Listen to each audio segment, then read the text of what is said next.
Te dicen que es el mundo griego es el génesis de todo, del teatro, de la literatura.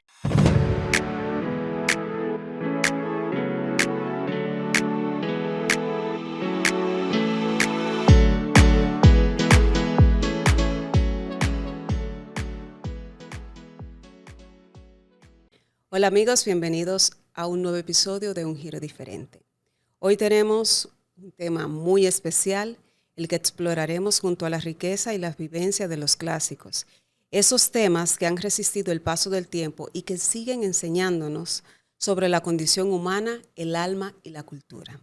Y para este tema nos acompaña la doctora Rosa Andújar, especialista en literatura y mitologías griegas antiguas, quien nos ayudará a describir por qué estas historias siguen siendo un referente fundamental, cómo las mitologías griegas han influido en nuestra forma de pensar y de vivir, y qué podemos aprender de ellas en esta era de la inteligencia artificial y los cambios vertiginosos en que vivimos. Así que prepárense para este viaje al pasado que iluminará nuestro presente y que sin duda nos hará ver de manera distinta. Bienvenida, estimada doctora Rosa, a este espacio de diálogo y reflexión. Muchas gracias. Estoy aprovechando que estás aquí en el país porque aunque eres dominicana y se nota, me encanta que se note en tu acento y en tu manera de ser, te fuiste muy temprano del país a vivir fuera de Estados Unidos y ya después a Gran Bretaña, donde estás residiendo en este momento, y viniste al país para participar de la cátedra de la Biblioteca Nacional, la prestigiosa cátedra de Pedro Enrique Sureña, y dije, tengo que aprovecharla y llevarla al podcast porque aquí hay mucho que aprender. Así que gracias. No, gracias a ti por la invitación. Yo estoy aquí muy a gusto y claro, feliz de compartir lo que yo he aprendido con todos ustedes. Muchas gracias.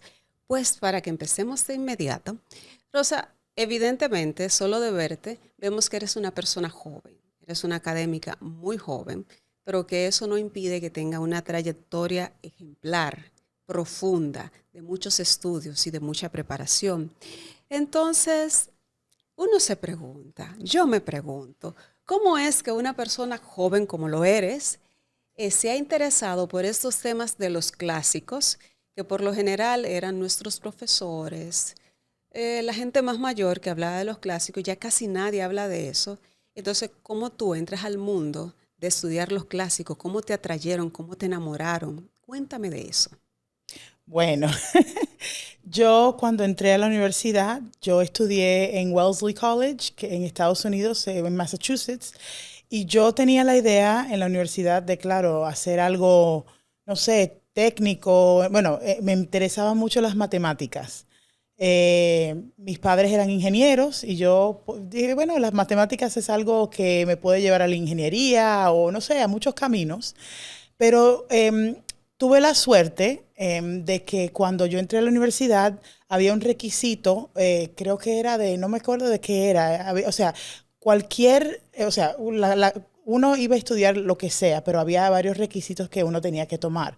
Y había una clase que fue por el Departamento de Estudios Clásicos en traducción, o sea, no requería ni griego ni latín, pero se llamaba algo como Comedy Old, New and Ever Since, que o sea, la comedia desde allá para ahora. Y a mí siempre me ha gustado la comedia y el teatro y las tradiciones cómicas.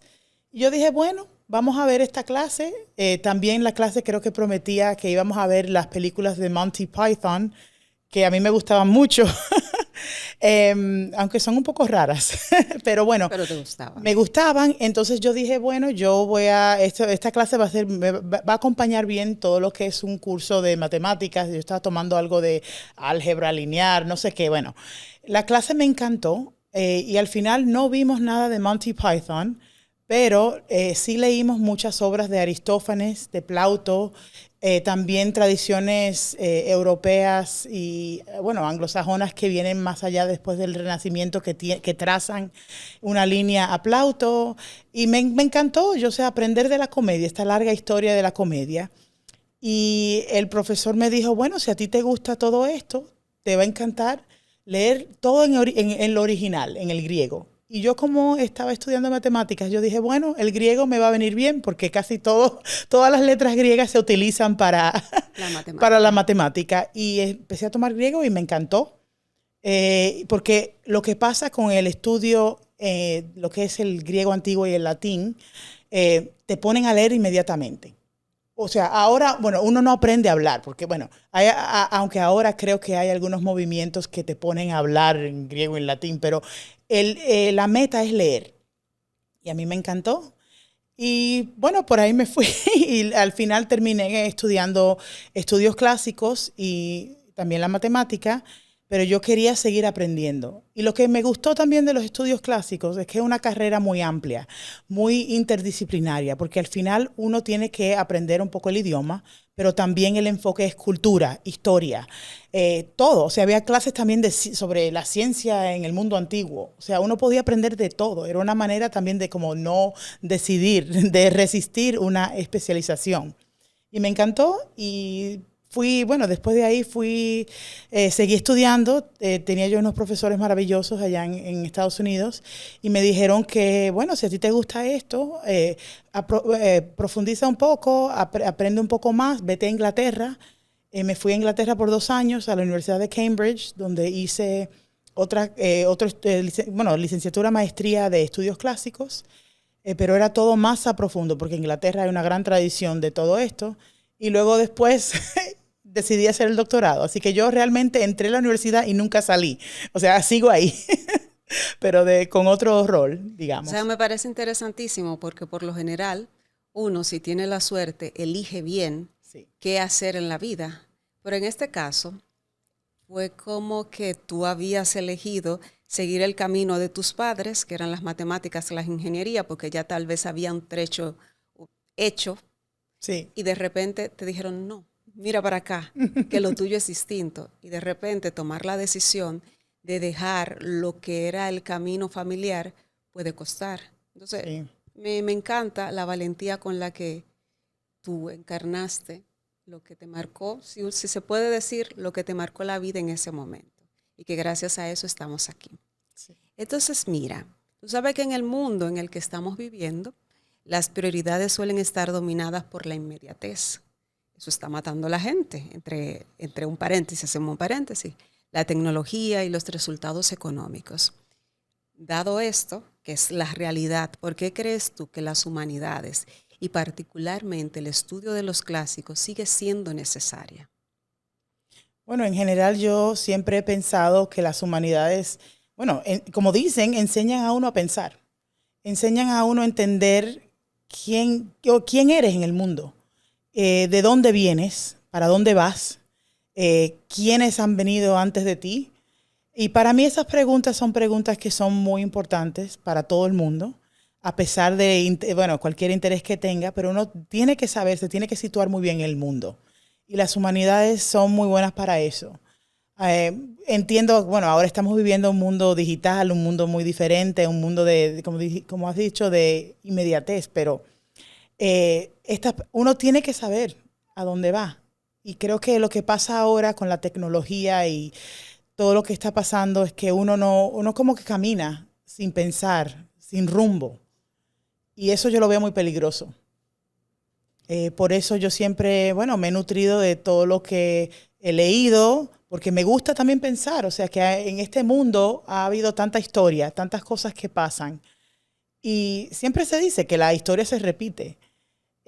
No es que, claro, que todo se repite exactamente, pero por lo menos se da como una brújula para entender lo que pasa, para también que uno pueda tomar unas decisiones, para uno también entender, o sea, cuáles son las consecuencias de las acciones. Y las humanidades son muy buenas para todo eso. Tú sabes que cuando te escuchaba decir esto, recordé un cuento que escribió nuestro Juan Bosch. Se llama La mancha indeleble. Que hay una escena que dice que la persona que se manchó con un café la camisa y que no podía quitarle esa mancha, de repente entró a un lugar y había muchas vitrinas y muchas cabezas en todas las vitrinas. Y cuando él entró, él se quedó sorprendido y le dijeron, danos tu cabeza. Y él le dijo, no te la puedo dar, porque entonces, ¿cómo voy a pensar? Y entonces una voz le dijo, no te preocupes, nosotros pensaremos por ti. Entonces, tal vez esa es una dinámica que sigue actual en la que todo lo que nosotros consumimos en las redes sociales, en los medios de comunicación y en los entornos en los que nos movemos, lo que nos dicen es, ven, dame tu cabeza, yo pienso por ti, ponte esta moda, usa estas palabras, ve a estos lugares y nosotros vamos caminando en esa corriente, en esa fila, como a veces vemos algunos videos que vamos con el teléfono y hay delante un precipicio y todo el mundo va cayendo y nadie se va dando cuenta. Entonces, has planteado que las humanidades nos ayudan a pensar y en cierto caso no tenemos que entregar nuestra cabeza. Y te pregunto entonces, ¿juegan los clásicos un papel fundamental para desarrollar el pensamiento crítico y la imaginación en otros futuros posibles? Sí, yo creo que sí. Eso de perder la cabeza me encantó. El cuento no lo conocía, pero ahora lo voy a leer, porque yo creo que es algo muy importante para hoy en día, como estamos inundados de información.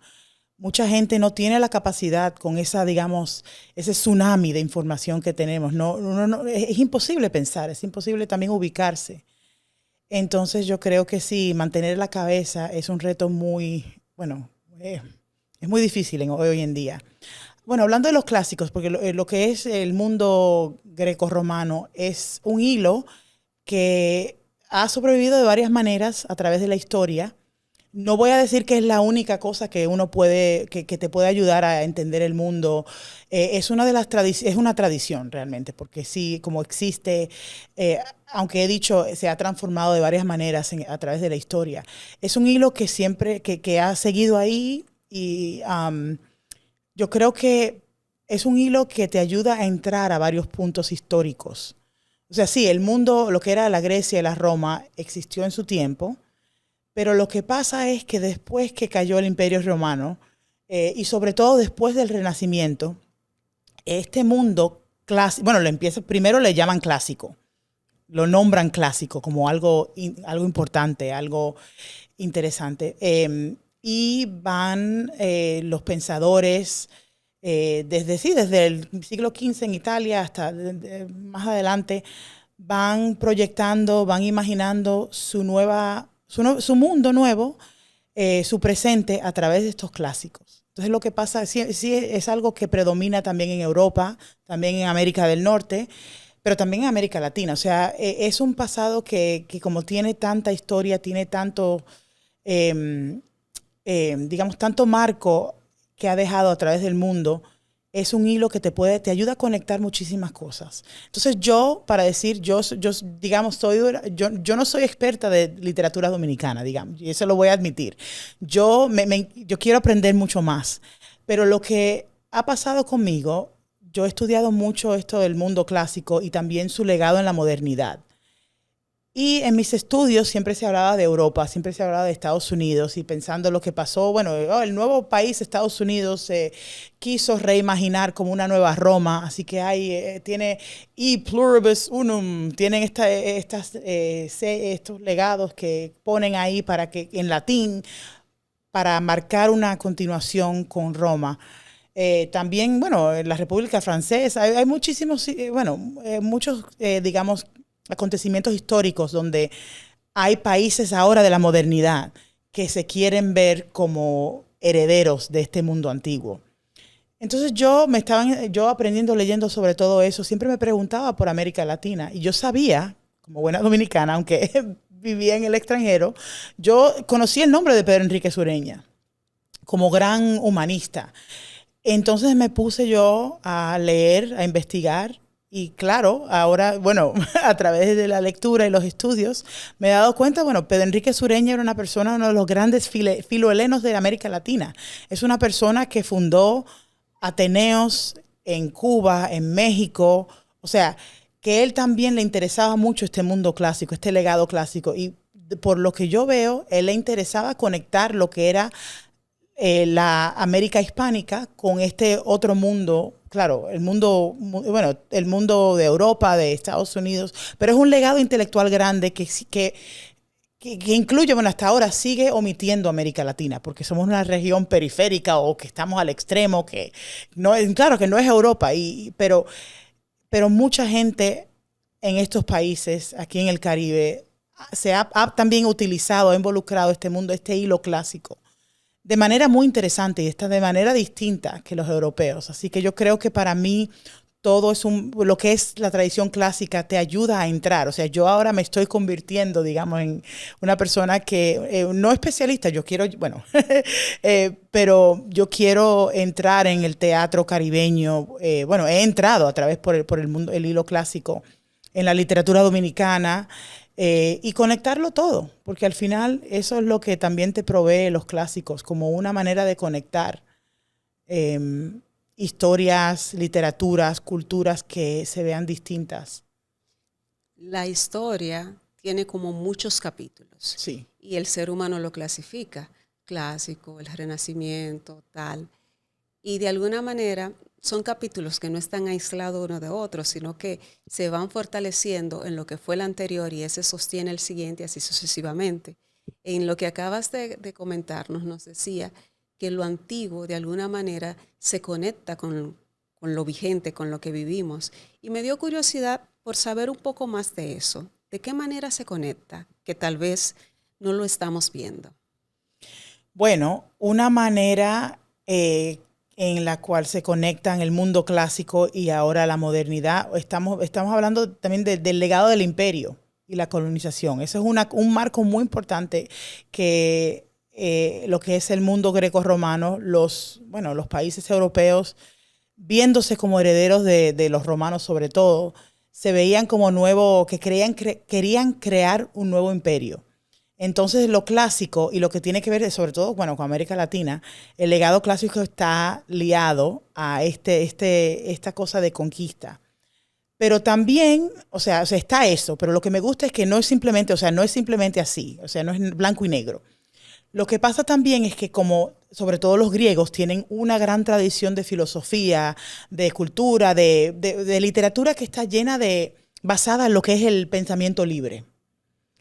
También hay un marco, digamos, revolucionario, que también los griegos se han utilizado y la gente lo ha visto como, sí, como revolucionarios, que son muy buenos para pensar y también para reclamar la libertad del hombre.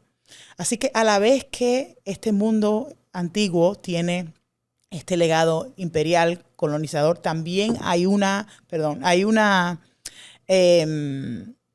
línea revolucionaria que tiene que ver con la libertad. Entonces, eso para mí yo creo que son temas muy vigentes en nuestro mundo. Ahora, claro, bueno, no estamos hablando, seguimos hablando de imperio, seguimos hablando de colonia y el colonialismo, y también seguimos hablando de la libertad individual, la libertad de las personas, la justicia. Estos grandes temas los seguimos viviendo. Y el mundo clásico, bueno, claro, muchas de estas ideas se elaboraron allí, pero lo interesante es también la manera en la cual mucha gente a través de toda la historia ha utilizado, ha involucrado estas ideas. Pero hay que aclarar que no es que las ideas sigan siendo las mismas. Hay gente que ha utilizado estas palabras, esos temas antiguos, lo abusan o lo cambian. O sea, no es todo igual, pero todos estos temas, estos cambios, yo creo que son parte de el legado humano, el legado universal, y para mí me interesa mucho y creo que todo esto ayuda a conectar el pasado con lo moderno, con el presente. Cuando hablamos de pasado y presente, en el presente estamos viviendo una revolución tecnológica. Y, por ejemplo, la inteligencia artificial está en todos los niveles y en todas las esferas. Y eso es bueno y malo, porque, por ejemplo, en temas relacionados con el desarrollo de la ciencia, de la medicina, es bueno, porque ayuda. Tenía aquí en una ocasión a una neuróloga y recuerdo que le pregunté qué creía ella de la idea de Elon Musk de insertar un chip en el cerebro. Nos asusta porque, por ejemplo, la Biblia habla de que cuando eso pase serían los tiempos finales. Y eso es algo que estamos viviendo. Y ella me decía, mira, eso ya está sucediendo, porque en pacientes de Parkinson le ponen un chip para que le ayude a controlar los movimientos involuntarios o los movimientos que causa la enfermedad. Y ya eso está sucediendo. Entonces como que, ok, eso está fuerte. Pero si nosotros extrapolamos el tema de la inteligencia artificial con las humanidades, con el desarrollo del pensamiento, hay muchas cosas que ya nosotros no estamos pensando porque sencillamente vamos a ChatGPT o a cualquier otra y le preguntamos y nos da una respuesta espléndida que uno dice, ¿y cómo yo voy a pensar esto tan rápido y a decirlo tan bien? Y cabe tal vez preguntarse si tú piensas que la inteligencia artificial va a reemplazar a los clásicos de alguna manera. Wow, vaya pregunta. Yo espero que no. Bueno, reconozco que hay algunas cosas que, claro, la inteligencia artificial te puede hacer y te puede ayudar en ahorrar tiempo, digamos. Te puede resumir muchos textos o no sé qué, pero es que al final, o sea, resume y recopila información, pero al final, o sea, los que pensamos somos nosotros. Hay que saber qué preguntar, hay que saber qué leer y por qué leer ciertas cosas. O sea, yo creo que hay una crítica, unas herramientas que son muy importantes que uno tiene que desarrollar, que dan las humanidades, que la inteligencia artificial no da. Entonces, yo creo que, bueno, también, bueno, estoy también consciente, bueno, soy una persona que soy docente en una universidad y tenemos el gran problema ahora de los estudiantes tratando de escribir, bueno, que no tratando, es que escriben ensayos con la ayuda de ChatGPT. Y es un gran problema porque, o sea, al final, me imagino que los estudiantes quieren ahorrar tiempo, pero, o sea, ellos es una gran desventaja porque al final no están pensando. Las preguntas que le estamos haciendo a los profesores son preguntas que les ayudan a, bueno, digamos, bueno, a ubicarse en un tema, a analizar, a reflexionar, y si están poniendo la computadora, la inteligencia artificial que les haga la respuesta, no están fallando. Estamos fallando nosotros también. En las universidades estamos ahora, lo que está pasando es que antes de esta revolución tecnológica que también mandamos, bueno, asignábamos ensayos para que los estudiantes fueran a investigar y a escribir. Lo que estamos haciendo ahora es regresando a los exámenes y a exámenes presenciales, exámenes escritos a mano, que hasta yo tengo que admitir es algo bien difícil porque yo casi no escribo a mano, escribo en la computadora, pero, o sea, pero lo que estamos haciendo es obligando a los estudiantes a que piensen ellos mismos.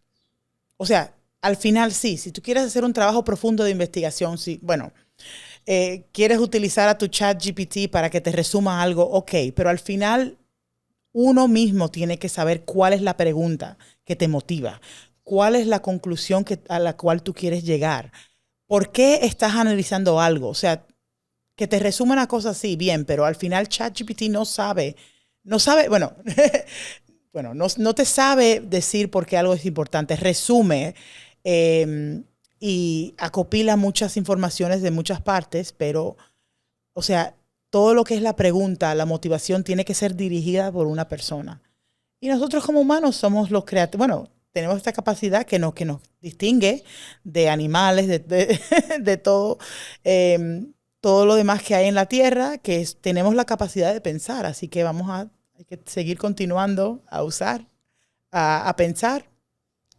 Tú sabes que yéndonos al extremo, a lo un poco catastrófico, digamos que nos levantamos un día y no hay red, no hay internet.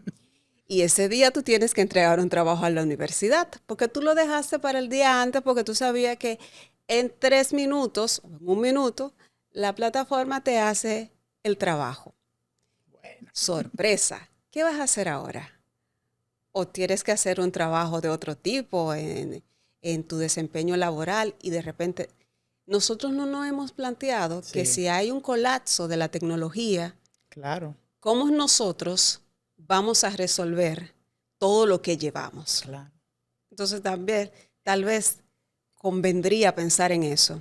Sí, y bueno, otra cosa también que se tiene que decir es que la inteligencia artificial, o sea, gasta mucha energía. Han habido, bueno, creo que en Inglaterra ciertamente sí, algunos pequeñitos apagones por esto, el consumo del el AI, el ChatGPT, que está también que, bueno, consume agua, pero también mucha energía. Y yo, bueno, no soy experta en eso, pero entiendo que hay una crisis de energía que viene por delante. En este país se conocen los apagones. Oh, sí, claro. Claro, hay generadores y cosas así, pero hay que, o sea, tenemos que pensar también que la energía, que todo esto consume mucho y que también las infraestructuras estas de energía quizás no puedan también con un futuro o un presente con mucha gente utilizando esta tecnología. Así que yo creo que sí, eso es una realidad que sí puede pasar. Así que conviene tener a mano, señores, libros, porque usted no sabe lo que pueda pasar. Sí, No, que yo lo tengo todo en mi tablet. Pero, claro, no, pero pero sí. si se te va, si se te apaga, ten un libro en tu casa y procura tener un clásico. Sí. Te pregunto, antes de pasar al siguiente punto, que quiero que hablemos de mitologías, es ¿qué clásicos, así como tú recomendarías para principiantes? Para principiantes. Yo siempre, bueno, yo soy una persona de teatro, a mí me encanta el teatro. Yo siempre recomiendo las tragedias griegas, que son extremas, que son locas, y son buenas fuentes de mitología, porque ahí te puedes encontrar, bueno, te vas a encontrar a las grandes figuras mitológicas, Edipo, ahí está Electra, ahí está Antígona, Agamenón, pero el cuento, bueno, claro, es algo dinámico porque te presentan un trama, algo pasa, hay muerte, hay escándalo. Así que yo siempre recomiendo que uno empiece por la tragedia griega. Además, algunas son corticas también, o sea, no es que uno está leyendo una gran epopeya de Homero que te dura no sé cuántos años o meses por leer. La tragedia griega es muy buena. Y también lo bueno de la tragedia griega, yo a los estudiantes siempre le digo esto, que es como era una especie como las películas Marvel esta, que hay unos personajes ya definidos, pero en una tragedia nueva uno encuentra a estos personajes juntándose con otro grupo de gente o hay un trama nuevo. Así que la tragedia griega es igual de dinámica que este, digamos, mundo Marvel. Tal vez se inspiró en ello. Entonces, si hablamos de clásicos, hay que hablar de las mitologías. Sí. Entonces, la mitología griega sabemos que es una fuente inagotable de relatos y cuando nos cita estos, son buenos ejemplos y que estos relatos por alguna razón han atravesado los siglos. Quiere decir que algo especial tienen. Te pregunto a ti, ¿qué representan esas historias? ¿Podemos decir que tienen un factor profético o que tienen un valor simbólico sobre la naturaleza humana, que han llegado hasta nosotros siglos tras siglos? Muy buena pregunta. Yo creo que en breve sí, todo, o sea, la tragedia griega tiene capacidad para todo. Mucha gente la ha visto como un género profético o un género que tiene los ingredientes de la humanidad. No sé.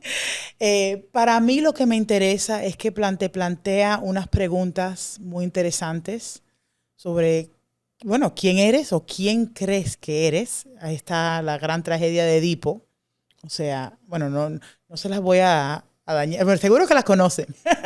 Pero digamos, esa tragedia es la primera tragedia, digamos, como un misterio, pero al final, o sea, una persona que cree algo sobre sí mismo falla, se equivoca, está equivocado. Eh, Así que yo creo que hay también, bueno, claro, por eso Freud también se interesó mucho en los griegos, vio una base como una especie de, bueno, respuestas de lo que es la humanidad. Él la localizó en la tragedia griega, porque habla mucho de sí, de la condición humana, de los que no, bueno, las cosas que nos hacen humanos, los errores, las fallas, que es muy interesante. Tú sabes que si hablamos de las mitologías, digamos que son cuentos, pero tal vez lo que son metáforas. Sí, de la vida y de la realidad. La verdad que sí. Y algo muy importante es recordar también, porque la gente siempre dice, bueno, las tragedias griegas se presentaban, se ponían en escena en Atenas, en la democracia, pero al final esta idea de la metáfora es muy buena porque, o sea, son figuras que no tenían nada que ver con la democracia. Son reyes, son príncipes, son gente que estaban muy a lo lejos de lo que era una realidad democrática.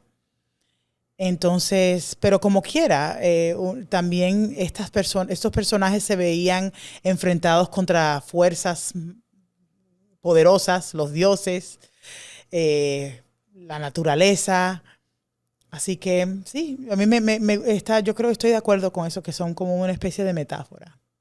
Tú sabes que hablando, por ejemplo, de algunos ejemplos de mito, está el mito de Prometeo, que robó el fuego sagrado para entregárselo a los humanos, o está, por ejemplo, el del Minotauro, esta figura mitad humana, mitad animal, que estaba encerrado.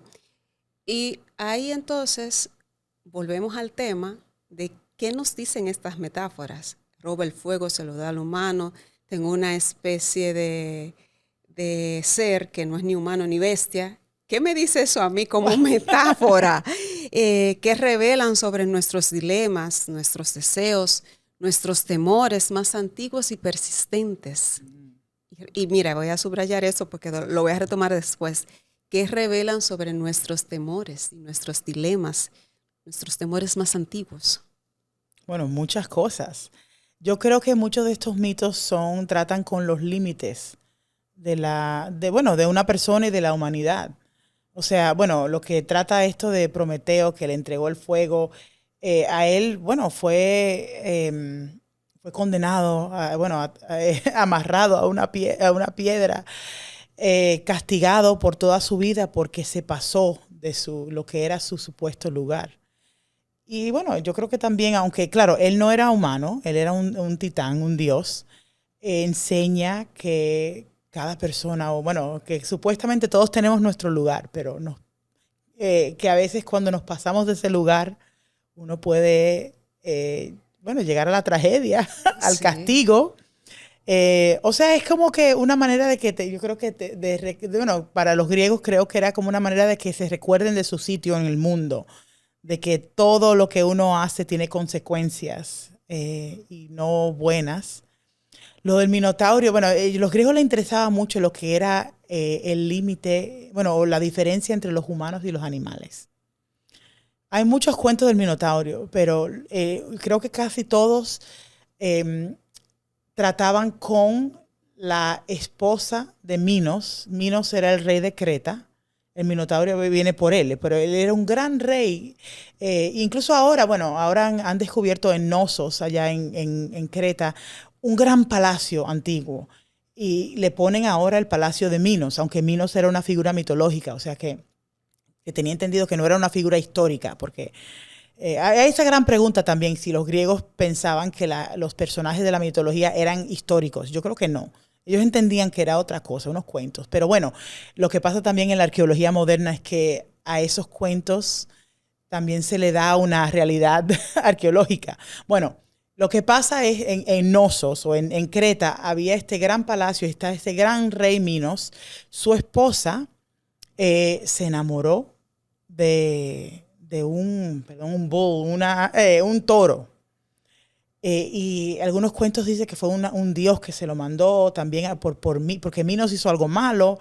Entonces la esposa se enamoró de este toro.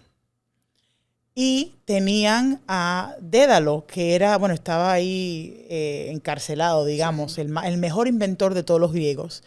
Y la reina quería saber cómo amar a su toro, y él le inventó un traje, una cosa que así fue que permitió que esta señora pudiera llegar a amar a su toro. A concretar su deseo amoroso. Exactamente. Y por ahí nació el Minotauro. Pero lo que pasa también es como un castigo, un recuerdo, un castigo para Minos, para su reina. Y ahí lo tenía en el laberinto. Y también lo que pasa también es que, porque hay muchos cuentos de Minos, de que él, todopoderoso, también exigía a los pueblos que conquistó que le dieran un sacrificio de niños cada año para darle de comer al Minotauro. Y por ahí está el cuento este de que fueron a Atenas, de Teseo, que Teseo era el príncipe de Atenas, hijo de Egeo, y él dijo, yo voy a acompañar a este grupo de jóvenes, de 7 niños, de 7 niñas atenienses, para ir al Minotauro. Pero él lo que pasa es que derrota, con la ayuda de una princesa de Creta, él mata al Minotauro. O sea, también todo eso tiene que ver con relaciones, digamos, políticas o ambiciones políticas.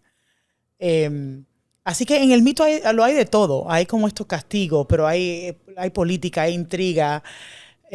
Uno aprende muchísimas cosas y yo creo que sí, eso de verlo como algo metafórico para los griegos, algo que enseñaba, que te recordaba de quién eres, a dónde vas, qué vas a hacer. Que son las preguntas de siempre. Sí, exactamente. Y que todavía no tenemos respuesta. Exactamente. Te pregunto si hay alguna curiosidad o algún detalle fascinante sobre alguna figura mitológica que te guste y que quisieras compartir con nosotros. A ver. Figura mitológica que me gusta. A mí siempre me ha gustado, Antígona es una persona que me interesa mucho. No voy a decir que me guste, porque es muy terca. Okay. Pero lo que me gusta es una figura muy buena para pensar, porque ella, en la tragedia griega, claro, se enfrenta a su tío porque quiere sepultar a su hermano, quien es un enemigo del Estado. Y ahí plantea unas cuestiones muy importantes sobre lo que es el individuo con el Estado, con el poder del Estado. Pero ella también, por ser mujer, en la época griega, ella no tenía derecho a casi nada. Entonces, en ella plantear estas preguntas y verse como... es muy interesante también pensar eso de la historia feminista, porque los griegos no eran, abusaban mucho de las mujeres y tenían unas teorías muy locas sobre las mujeres, no entendían a las mujeres. Pero un personaje mítico como Antígona, también hija de Edipo, que es simplemente, hija de una relación matrimonial muy incestuosa, la más incestuosa. Ella, como quiera, se plantea unas preguntas muy importantes y decide también ella morir creyendo en por su creencia. Y también, rechaza el matrimonio, también muy interesante. Y también pensando en la larga trayectoria, la larga importancia de esta figura mitológica en la filosofía. Antígona es un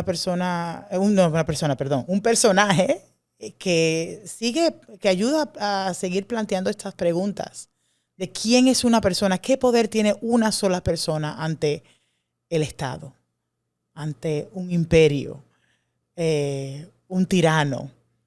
Así que, ¿qué poder tiene, qué puede hacer esa sola persona contra todo este maquinario?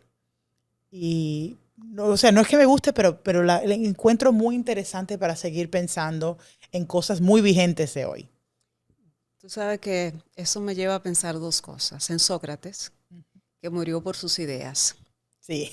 Cuando hablamos de Sócrates, estamos hablando de el gran filósofo, ¿verdad? Y si tal vez él se resiste o busca la manera de huir de la cicuta, tal vez hoy no habláramos de él. Claro. Porque fue eso, como lo que dijo, lo que lo catapultó hasta este tiempo. Y no evito pensar en Galeano, que es más de este tiempo, que tiene un cuento que habla de dos mujeres que derrocaron un gobierno. ¿Cómo lo hicieron? Ellas iban todos los días, se sentaban al parque y protestaban. Y el día siguiente habían 4. El día siguiente se iban multiplicando. Y él dice, fueron esas dos mujeres las que derrotaron al gobierno, porque fueron ellas las que empezaron y crearon toda la revolución. Sí. Y tal vez la historia de este personaje es como el origen, sí, el inicio, para crear todo un movimiento que aún seguimos hablando de ella. Exactamente. Pero eso yo creo, el hecho de insistir de que una persona tiene derecho a hablar, a pensar, a insistir en lo que esa persona cree que eso es válido, que eso es algo importante. Yo creo que eso es contagioso. Sí lo es. Tú sabes que nuestro idioma, tú lo sabes mejor que yo, tiene muchas palabras, especialmente del latín, pero también tiene muchas palabras griegas. Y preparando este tema me encontré con una palabra griega que significa, un vocablo griego que es genetikos, que es de donde viene la palabra genética, que significa génesis u origen. Y entonces me surge la pregunta, si podría la mitología formar parte de un ADN cultural que guía nuestras percepciones y comportamientos.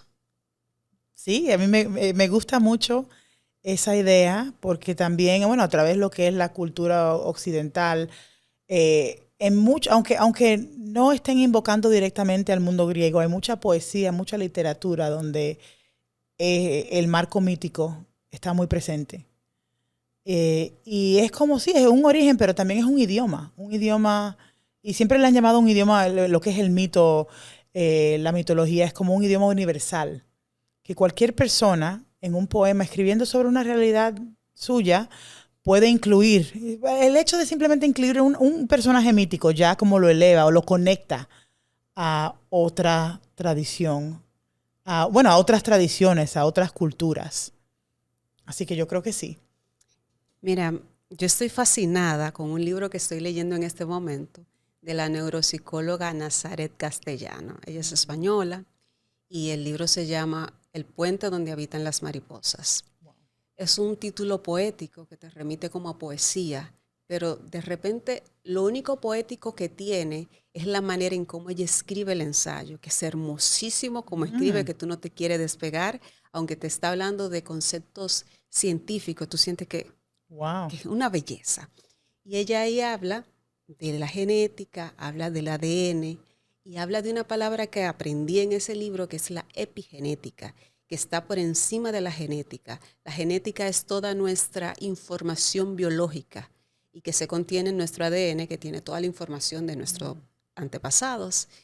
Y ella decía que aunque tenemos toda esa información, la epigenética puede hacer un cambio en nuestra historia por nuestro estilo de vida o por la manera en la que nosotros nos comportamos. Y dice muchas cosas, como por ejemplo, que se puede transmitir en nuestra herencia los traumas de nuestros padres, de nuestro antepasado. Y yo dije, esto está como demasiado fuerte. Sí. Yo estoy probablemente siendo recipiente de un trauma que vivió un antepasado, y que no lo sé. Pero también dice que la resiliencia y la manera en cómo ellos aprendieron a vivir también se puede transmitir y aprender eso de nosotros. Entonces, cuando estudiaba este tema, pensé, pero si nosotros podemos transmitir traumas y la resiliencia para afrontar los retos de la vida, tal vez todo lo que nosotros hemos aprendido de las mitologías, de alguna manera también puede estar en nuestro ADN. Y eso te lo planteo a ti. ¿Qué tú opinas de eso? Wow, gran pregunta. El libro me parece muy interesante. Me lo tienes que, me tienes que repetir el título para yo conseguirlo. Eso de la mitología en nuestro ADN, wow, no sé, porque también ahora estamos viviendo en un momento donde lo que era esta tradición clásica no la tenemos muy presente. En muchas épocas antes, lo que era el sistema educativo se basaba en el estudio de los clásicos, es que quizás ahí la gente lo tenía más. Pero lo que sí voy a decir es que esta idea del trauma de la generación es algo muy presente en la tragedia griega. O sea, la tragedia griega sí trata con estos reyes, pero la mayoría son familias y tratan de el trauma, lo que pasa en una familia y cómo el trauma se hereda, el trauma va también cambiando en las generaciones. Hay mucho conflicto entre padres, hijos, también antepasados, no solo, o sea, no es simplemente la familia inmediata. Estoy pensando, hay una obra muy buena que no muy estudiada, Las Fenicias, de Eurípides, que para mí es una obra, me encanta, también por ser persona de teatro, porque es la historia de Edipo. Todo el mundo conoce a Edipo, pero es la única obra que sobrevive de la antigüedad donde está Edipo, él sigue ahí, o sea, él cometió sus errores, se dio cuenta de que su madre era su amante, todo eso. Él sigue vivo, está ciego pero vivo. Está Yocasta, no se suicidó, ella está ahí. Están los hijos, están Eteocles, Polinices, Antígona. está Ismén, están la familia entera en la misma obra, está Creonte, están todos. Pero lo interesante es, incluso también Tiresias, que es el profeta, que aparece en el Edipo de Sófocles, está en esa obra con un niño. O sea, todo el mundo tiene familia. Están todos juntos ahí mezclados, interactuando todos. Pero lo que me interesa también es el coro. O sea, tiene ese marco familiar muy interesante y muy presente. El coro también te está recordando del pasado de esa ciudad, de Tebas, y lo que pasó hace generaciones. O sea, barbaridades y cosas que pasó en el pasado antiguo de Tebas. Y te recuerda todo eso, pero también te da cuenta que uno se da cuenta a través de esas canciones del coro de que todo es cíclico, de que todo sigue ahí. Toda esa trauma está muy presente en esa familia, en los padres, en los hijos. También hablan de futuras generaciones, está todo ahí. Así que eso me gusta mucho, o sea, que esa idea de que el trauma se hereda. Eso era algo muy presente en la tragedia griega. Sí, y tú sabes, por ejemplo, grandes personajes que son de nuestra historia, que no son mitológicos, como estoy buscando el nombre en mi mente, que era hermano de Cleopatra, el gran que conquistó los grandes reinos. Alejandro Magno. Alejandro Magno. Sí. Él tenía siempre debajo un libro. ¿Cuál libro era ese? El libro era un libro mitológico, que ahora se me va el título. Y él su personaje Aquiles lo inspiraba a hacer. Entonces sí, Aquiles le transmitió de alguna manera a su vida un concepto que él apropió. Y eso que él se apropió, que habitó de esa mitología, ya no es mitológico, ya es de él. Y él lo llevó al terreno histórico. Sí. Y entonces sus descendientes puede ser que hayan heredado la mitología de la cual él se apropió y que eso se haya ido transmitiendo a sus generaciones. Y puede ser que nosotros estamos encarnando la mitología por lo que alguien se apropió de ella, por lo que alguien la vivió, la tomó, y nosotros tenemos esos pensamientos que dejaron de ser mitológicos para convertirse en humano y luego histórico, y de repente nosotros estamos viviendo parte de esas mitologías en la realidad. Es como si del mundo de lo mágico lo trajéramos al mundo real. Entonces eso como que me emociona. Sí.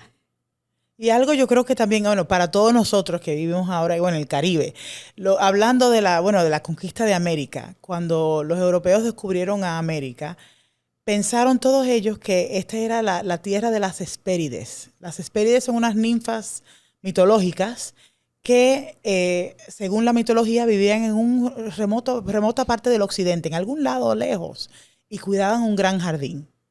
Entonces lo que pasa cuando esos conquistadores vinieron aquí al Caribe, a tierras, en Sudamérica, a Centroamérica, descubrieron semejante fruta, flora, o sea, pero ese marco de las Hespérides era muy importante.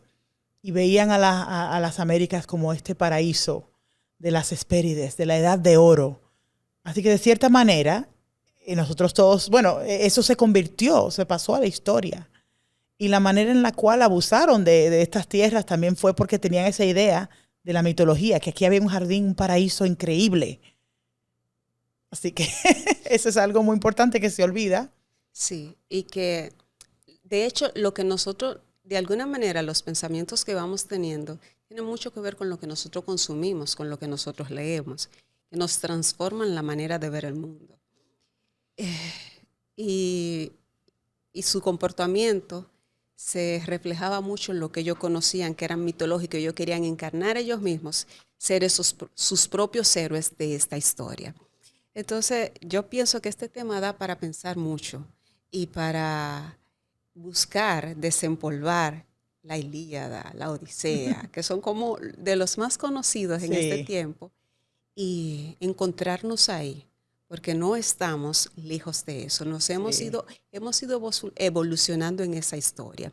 Y ya para cerrar, quiero preguntarte, ¿qué podemos hacer para que estas tradiciones literarias y culturales sigan vivas y relevantes para las nuevas generaciones? Bueno, yo creo que hay que seguir leyendo. Hay que seguir leyendo de todo, también pero cuestionando de por qué están dándole énfasis a este cuento, a esta historia, de dónde, o sea, a mí siempre me ha gustado eso, trazar las historias, las etimologías, de dónde viene algo y por qué surgió ese interés. Y eso me llevó a los clásicos, porque siempre, bueno, supuestamente dicen que es el mundo griego es el génesis de todo, del teatro, de la literatura, aunque claro, sí ya entendemos que han habido muchas tradiciones literarias a través del mundo, eh, pero ese cuento me gustaba, me interesaba mucho, de cuál es el origen, la génesis. Bueno, lo bueno también ahora, bueno, hablando de los clásicos, estamos viviendo ahora, no sé, bueno, aquí, seguramente no aquí en República Dominicana todavía, pero lo que es el mundo de la farándula, el mundo del espectáculo, los clásicos siguen siendo relevantes. O sea, yo sé que el año que viene, el famoso director Christopher Nolan va a sacar la Odisea en película. Está Matt Damon, está el Tom Holland, está la Zendaya, está muchísima gente, muchos actores, y Lupita Nyong'o, están todos ahí interpretando esta historia de Homero. Sale en película el año que viene. En Inglaterra hay como digamos, unas novelas literarias ahora que se dedican a hacer unos cuentos, unas reimaginaciones del pasado antiguo.